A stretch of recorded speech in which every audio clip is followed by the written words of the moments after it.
৭১ বছৰীয়া ককাৰ ৬৫ বছৰীয়া আইতা বিবাহ সঁচাই ভাল লাগিল, চাই আমাৰ অমুত লাগিল, কিন্তু সমাজলৈ এটা বাৰ্তা গ'ল যে ৭১ বছৰ বয়সতো বিয়া পাতিব পাৰি, গতিকে আৰু বহুতে হয়তো হাত উজান দিব, নাতিহঁতক ক'ব যে মোৰো বিয়া পাতিব মন গৈছে। ভিডিঅ'টো যদি আপোনালোকে চাবলৈ আৰম্ভ কৰিছে তেন্তে আপোনালোকলৈ এটি অনুৰোধ যাতে আপোনালোকে ভিডিঅ'টি শেষলৈকে চাই আপোনালোকে গঠনমূলক পৰামৰ্শ আগবঢ়াব বুলি মই অনুৰোধ জনাইছো। যিহেতু এই ভিডিঅ'টিত মই আজি কেইটামান খুব গুৰুত্বপূৰ্ণ কথা আপোনালোকক ক'ব বিচাৰিছো, গতিকে মই আজি ভিডিঅ'টি আৰম্ভ কৰিব বিচাৰিছো পলম নকৰি। নমস্কাৰ, মই ৰাজু কুমাৰ ডেকা, মোৰ এই বিশেষ ভিডিঅ'টোত আপোনাক স্বাগতম জনাইছো। যোৱা ডিচেম্বৰ মাহৰ 19 তাৰিখ প্ৰায় 8:30 বজাত এঘৰ মানুহ, আমাৰ এই গাঁৱৰ এঘৰ মানুহ ইলেক্ট্ৰনিক শ্বৰ্ট চাৰ্কিট হৈ খেৰৰ ঘৰ আছিল, সম্পূৰ্ণ ঘৰখন ভস্মীভূত হৈ গৈছিল। সেই মানুহঘৰৰ পিন্ধিবলৈ এটা চোলা মতা মানুহৰ আৰু মাইকী মানুহৰ এটা ব্লাউজ পৰ্যন্ত নাথাকিল। তেওঁলোকৰ খোৱা কাপোৰৰ পৰা ধৰি সা সম্পত্তিৰ পৰা ধৰি বাচন বৰ্তন, গেছ সকলো 100% জ্বলি ভস্মীভূত হৈ যায়।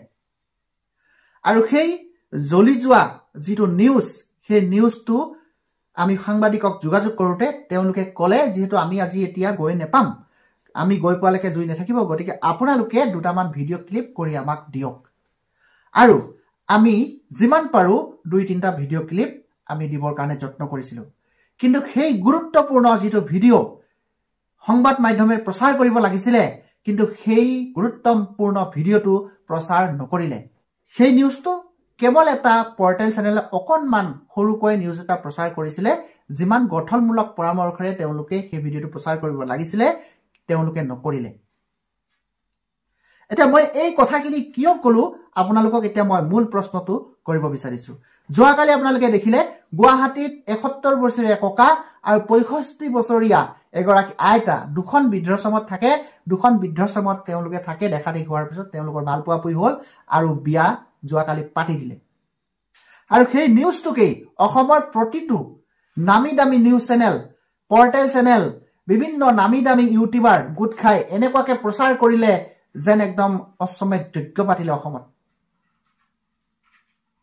আমি সেই ককা আইতাৰ যিদিনাখন সাক্ষাৎকাৰ হৈছিল তেওঁলোকৰ বিয়া হ'ব বুলি সেইদিনাই শুভেচ্ছা জনাইছিলোঁ, আৰু আমি তেতিয়াৰ পৰাই উৎসুকতা আমাৰ আছিল, কাৰণ ককা আইতাক তেতিয়াৰ পৰাই আমি শুভেচ্ছা জনাইছিলোঁ আৰু যোৱাকালিও আমি বহুত শুভেচ্ছা জনাইছোঁ।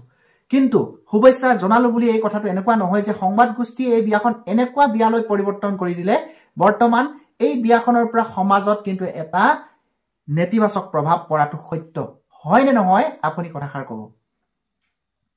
আপুনি কমেণ্ট কৰিব লাগিব, আপুনি এই ভিডিঅ'টি চাই কমেণ্ট কৰিব লাগিব যে সেই বিয়াখনে বহুত মানুহক, বহুত বয়সস্থ মানুহক উৎসাহিত কৰিলে নে নাই বিয়া পাতিবৰ কাৰণে। ৭১ বছৰীয়া ককাৰ ৬৫ বছৰীয়া আইতা বিবাহ সঁচাই ভাল লাগিল, চাই আমাৰ অমুত লাগিল, কিন্তু সমাজলৈ এটা বাৰ্তা গ'ল যে ৭১ বছৰ বয়সতো বিয়া পাতিব পাৰি, গতিকে আৰু বহুতে হয়তো হাত উজান দিব, নাতিহঁতক ক'ব যে মোৰো বিয়া পাতিব মন গৈছে, যিহেতু সেইদিনা দেখিলেই নহয় গুৱাহাটীত এনেকুৱা ধৰণে বিয়া পাতি দিলে। এনেকুৱা ধৰণৰ হ'বনে নহ'ব আপোনালোকে লিখি থওক। এই কিন্তু বাৰ্তা অসমৰ কাৰণে শুভ বাৰ্তা নহয়। নিউজ চেনেলসমূহৰ এটা ওজন থকা উচিত, এটা ওজনৰ গণ্ডিত থাকিহে নিউজ চেনেলসমূহে নিউজ প্ৰচাৰ কৰিব লাগে। TRP ৰাখাত কেৱল যদি আমি নিউজ প্ৰচাৰ কৰোঁ তেনেহ'লে আমাৰ চাৰিওফালে অসমখন ধ্বংস হৈছেই, আৰু নিউজ চেনেলেও আমাক ধ্বংস কৰিবলৈ বেছিদিন নালাগিব। আপোনালোকে গণতন্ত্ৰৰ চতুৰ্থ স্তম্ভ হৈ যদি গুৰুত্বপূৰ্ণ নিউজবোৰ প্ৰচাৰ নকৰে তেন্তে কৰিব কোনে? সমাজখনক শুদ্ধ কৰিব কোনে? এই প্ৰশ্নটি মই আপোনালোকলৈ এৰিলোঁ, আৰু আজিৰ ভিডিঅ'টো ইমানতে সামৰিছোঁ। সকলোলৈ পুনৰ নমস্কাৰ জনাই আজিৰ ভিডিঅ'টো ইমানতে সামৰিছোঁ। জয় আই অসম।